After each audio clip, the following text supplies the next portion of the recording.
Bem-vindos ao DDBet. O Irã está em chamas. Desde o final de 2025, o país foi tomado por uma onda de protestos que representa, assim, o maior desafio em anos ao seu regime teocrático. Quer dizer, um governo onde o poder clerical e a lei religiosa são supremos.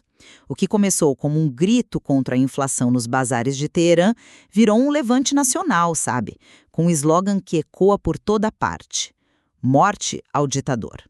A questão que a gente vai discutir hoje é se chegamos a um ponto de ruptura.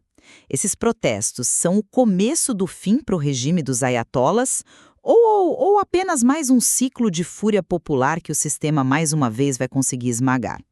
Eu vou defender que, desta vez, a combinação de fatores é explosiva e o regime está, sim, numa posição insustentável. E eu vou argumentar que, por mais impressionante que seja a coragem nas ruas, a estrutura de poder do Irã ela é construída para sobreviver a exatamente este tipo de crise.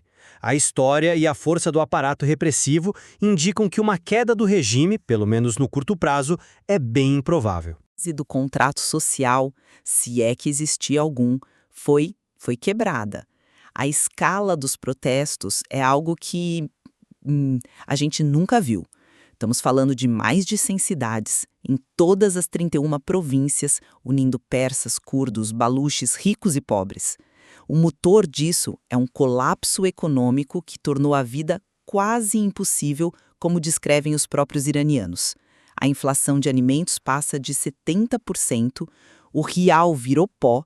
Assim, quando as pessoas não têm mais nada a perder, o medo da repressão diminui, né? E isso se reflete nos slogans. Ninguém mais pede reforma. Os gritos de morte a Khamenei e viva o Shah são um repúdio total ao sistema.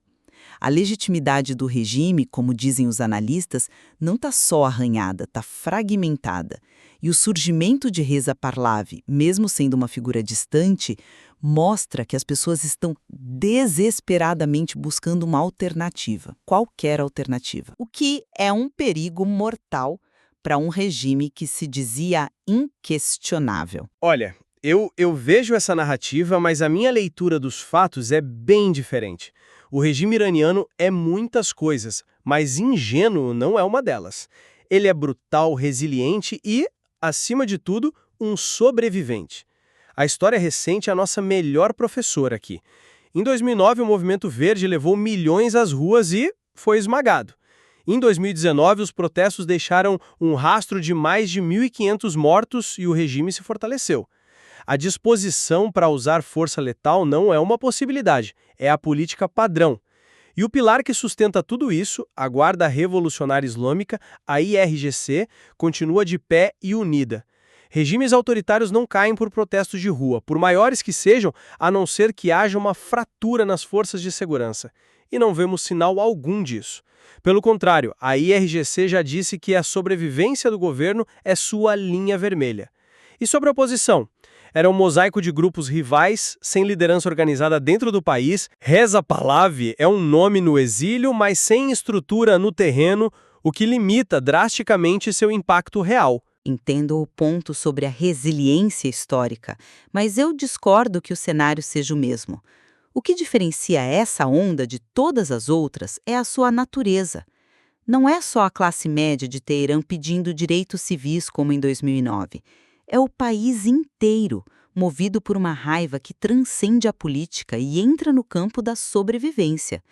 O slogan "Nem Gaza, nem Líbano, nosso sangue só pelo Irã" é a prova de uma ruptura ideológica profunda. As pessoas veem o regime gastando bilhões com grupos como Hamas e Hezbollah, enquanto elas não conseguem comprar comida. Não é mais uma revolta por direitos, é uma revolta contra a própria essência da República Islâmica, que prometeu justiça social e entregou miséria e corrupção em nome de uma agenda externa. Essa universalidade da dor torna o movimento muito mais difícil de ser contido. Mas essa raiva, por mais universal que seja, precisa de um vetor, né? De uma organização para se transformar em poder político real. E é aí que o seu argumento encontra um muro. Para ser uma revolução, não basta a revolta. É preciso uma alternativa de poder viável. Onde ela está? A China nos deu uma lição trágica na Praça da Paz Celestial. A vontade de reprimir de um regime coeso e organizado quase sempre supera a força, mesmo que massiva, de uma multidão desorganizada. E o governo iraniano é estratégico. Eles estão publicamente diferenciando o manifestante com queixas legítimas do mercenário que pede a queda do regime. É uma tática clássica de dividir para conquistar. Eles tentam isolar os elementos mais politizados para justificar a repressão brutal contra eles, enquanto talvez ofereçam migalhas para acalmar a massa. Revolta, sem dúvida. Potencial revolucionário? Talvez. Revolução em curso? Eu acho que ainda não. Mas essa tática de dividir para conquistar não está funcionando tão bem desta vez. Por quê? Porque a crise econômica é a grande unificadora. Quando o padeiro, o professor e o operário não conseguem alimentar suas famílias, a distinção entre queixa legítima e revolta política desaparece. A queixa legítima é a revolta política. O regime se torna o alvo único e direto da fúria de todos. O que me parece é que o governo subestima o ponto em que o desespero econômico se funde com a raiva política, criando uma força que não pode mais ser dividida ou cooptada com promessas vazias. Eles estão jogando um jogo antigo num tabuleiro completamente novo. Eu concordo que o fator econômico é um catalisador poderoso, mas a organização ainda é a chave. E a história nos mostra que sem ela a repressão vence. Veja o caso da Síria. Uma revolta popular massiva unificada no início, mas que, sem uma liderança política coesa, descambou para uma guerra civil que acabou fortalecendo o regime de Assad, ainda que sobre um país em ruínas. A raiva unificada do povo iraniano é real, mas o aparato de repressão do Estado é ainda mais unificado e, crucialmente, armado. Eles têm uma estratégia e os manifestantes, por enquanto, têm principalmente coragem. Num confronto direto, a gente sabe quem tem a vantagem tática. E falando em organização, a ausência de uma liderança interna clara é paradoxalmente um sintoma da fraqueza terminal do regime. Ao longo de 40 anos, eles eliminaram, prenderam ou exilaram qualquer um com potencial de liderança. Criaram um vácuo. E a natureza, como a gente sabe, odeia o vácuo. A análise de um opositor na mídia só tem ele, referindo-se à Reza Pahlavi, é perfeita. O fato de uma figura do passado, um fantasma da monarquia, ressurgir como um ponto de aglutinação mostra o tamanho do fracasso do sistema atual. Ele não precisa ser o líder ideal, ele só precisa ser o símbolo de que existe uma alternativa ao presente insuportável. E isso, por si só, é um desafio direto e poderoso à autoridade do Ayatollah. Espera um pouco, a gente está falando sério de Reza Pahlavi, o filho de um chá que foi deposto por uma revolução popular massiva, acusado de tirania, corrupção, de ser um fantoche dos Estados Unidos. Achar que ele é uma figura unificadora e ignorar uma parte gigantesca da história iraniana e da complexidade da oposição. A oposição iraniana é um campo minado de republicanos seculares, socialistas, grupos étnicos com suas próprias agendas e sim monarquistas. A ideia de que todos eles vão se unir sobre a bandeira de uma monarquia restaurada é para ser gentil ou otimista demais. O nome Pahlavi é um grito de desespero, não um projeto político. Ele é mais um sintoma da fragmentação da oposição do que uma solução para ela. Eu não discordo que ele tenha uma bagagem histórica pesada, mas em momentos de ruptura, os símbolos ganham uma força desproporcional. Pahlavi não representa necessariamente um programa de governo detalhado, mas sim uma ideia simples e poderosa. Um Irã pré-teocrático, secular e integrado ao mundo. Para uma geração jovem que só conheceu as restrições e o isolamento da República Islâmica, essa imagem, ainda que idealizada, é extremamente potente. Ele é a antítese viva de Khamenei. O regime criou um monstro ao eliminar todas as alternativas moderadas.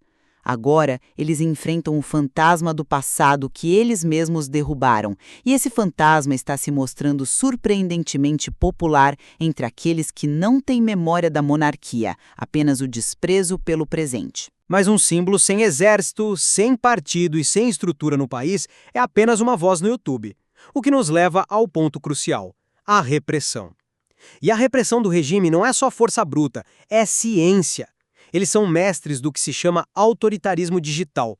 O Irã construiu a Rede Nacional de Informação, que funciona como uma intranet gigante. Com o clique, eles cortam o acesso da população à internet global, mas mantêm serviços essenciais e a comunicação do governo funcionando. Isso cega e isola os protestos, impede a coordenação, a transmissão de imagens para o mundo e quebra o ímpeto do movimento. Enquanto o Pahlavi posta um vídeo do exterior, o regime está no terreno, com armas e tecnologia de controle, garantindo que essa mensagem não chegue ou não se transforme em ação coordenada. Certo. Mas essa repressão tem um custo cada vez mais alto. Os números, mesmo que incertos, falam de centenas de mortos e mais de 10 mil presos em poucos dias. Há relatos do uso de milícias iraquianas para atacar cidadãos iranianos. Isso não é um sinal de força, é um sinal de que o regime pode não confiar plenamente em suas próprias forças de base para atirar em seu povo. E o que eu acho mais revelador, o próprio presidente, Massoud Pezeshkian, veio a público reconhecer as queixas legítimas da população. Isso pode ser só um jogo de cena, mas também pode indicar fissuras na elite. Uma tentativa da ala, digamos, política de se distanciar da brutalidade da linha dura. A cada ciclo de repressão, o regime se isola mais, interna e externamente. E o ódio contra ele só se aprofunda. A repressão é um bumerangue. Eu vejo diferente. A menção às queixas legítimas é uma válvula de escape calculada, não uma fissura. Eles separam o povo do inimigo. E a brutalidade não é desespero, é estratégia. E não podemos esquecer o porquê da lealdade da Guarda Revolucionária ser tão sólida. Não é só ideologia. A IRSC é um conglomerado econômico gigantesco. Eles controlam portos, construtoras, empresas de telecomunicações. Para a liderança da Guarda, a queda do regime não é uma transição política, é a falência de seu império financeiro. Eles não estão defendendo apenas o Ayatollah, estão defendendo os seus próprios negócios bilionários. É o instinto de autopreservação econômica, que é muito mais forte e confiável que a lealdade ideológica. Eles têm tudo a perder. Por isso, a chance de se voltarem contra o regime é quase nula. Esse é um ponto forte, a simbiose econômica da IRGC com o regime. Mas até mesmo as estruturas mais monolíticas podem rachar sob pressão suficiente. Se os protestos continuarem a crescer e a paralisar a economia, o próprio império financeiro da Guarda começa a ser prejudicado. E se a ordem for para um massacre em larga escala, contínuo, podemos ver deserções em níveis mais baixos. Soldadas e oficiais de baixa patente que também vêm de famílias que estão sofrendo. A repressão digital também tem seu custo. Cada dia de internet desligada causa prejuízos milionários e irrita até mesmo os setores da sociedade que não estão protestando ativamente. O regime está queimando a própria casa para tentar controlar o incêndio e, em algum momento, pode não sobrar mais nada para governar. Mas o cálculo deles é que o custo de reprimir é menor que o custo de cair. E eles têm se mostrado dispostos a pagar qualquer preço. Eles aprenderam com a Primavera Árabe, com a queda da União Soviética, eles sabem que hesitar é fatal. O modelo deles é a China pós-Tiananmen, reprimir com força máxima e depois oferecer alguma abertura econômica controlada para acalmar os ânimos. A brutalidade agora é um investimento na sobrevivência a longo prazo. Eles preferem governar um país empobrecido e isolado a não governar. E até agora, infelizmente, essa estratégia tem funcionado para eles. Eles estão dispostos a levar o país à ruína para se manterem no poder. No fim das contas, para mim, tudo se resume a uma equação entre medo e desespero. Por décadas, o medo que o regime impunha foi maior que o desespero do povo. O que estamos vendo agora é a inversão dessa equação. O colapso econômico total e a falta de qualquer perspectiva de futuro fizeram com que o desespero superasse o medo. A repressão continua sendo uma ferramenta poderosa, mas ela está agindo sobre uma população que sente que não tem mais nada a perder. E essa é a matéria-prima de toda a revolução. A queda pode não ser amanhã, mas o regime entrou numa fase terminal. E, para mim, a questão central é organização contra desorganização. A fúria popular é imensa, mas é difusa. O poder do Estado, por outro lado, é concentrado, disciplinado e tem um plano claro de sobrevivência que envolve repressão física, controle digital e a lealdade inabalável de uma elite militar e econômica que tem tudo a perder. Enquanto não houver uma fratura visível nesse núcleo de poder ou o surgimento de uma oposição organizada e com um plano crível, a aposta mais segura ainda é na resiliência do regime. Ele sairá dessa crise mais fraco, mais isolado e mais odiado, mas provavelmente ainda de pé. Concordamos então que o Irã vive um momento decisivo e de instabilidade profunda. O embate entre a resiliência de um aparato estatal brutal e a determinação de uma sociedade que chegou ao seu limite definirá o futuro do país. Exatamente. E o resultado é tudo menos certo. Entender as forças em jogo da economia da Guarda Revolucionária, a psicologia do desespero nas ruas é fundamental. O material que analisamos hoje oferece ainda mais camadas para quem quiser se aprofundar nessa questão tão complexa e urgente.